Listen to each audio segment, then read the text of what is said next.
We begin tonight with a $25,000 reward to figure out who sparked the devastating Chelan Hills Fire. The wildfire has scorched nearly 10,000 acres, and while crews have it 95% contained, the damage is already heartbreaking. The blaze claimed the life of one man and destroyed at least 19 homes.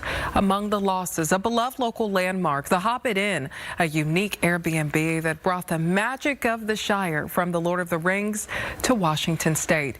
Now it's reduced to ashes. Fox 13's Jennifer Dowling talked to the owner and the heartbroken guests to see if the fan favorite escape can ever be rebuilt.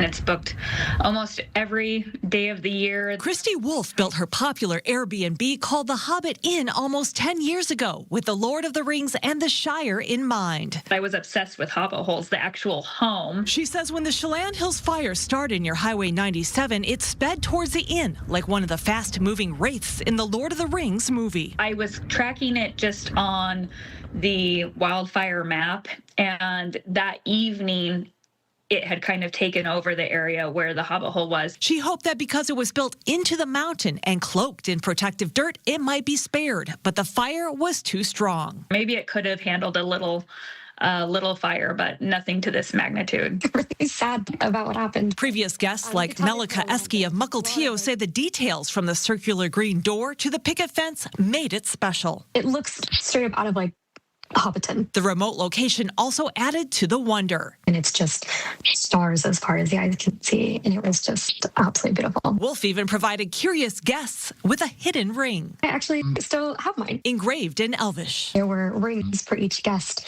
and a little note that said, like, you found the ring, you can keep it forever. That's when it hit me.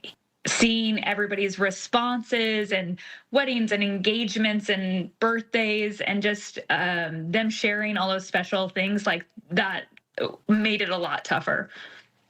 The loss. But the small but mighty hobbits might yet prevail. There's been so many people who have offered to help. Wolf started an online fundraiser and is hoping to eventually rebuild to bring the magic of Middle Earth back to Washington once again. I think a lot of it was really clever, and I would do it the exact same. In Seattle, Jennifer Dowling, Fox 13 News.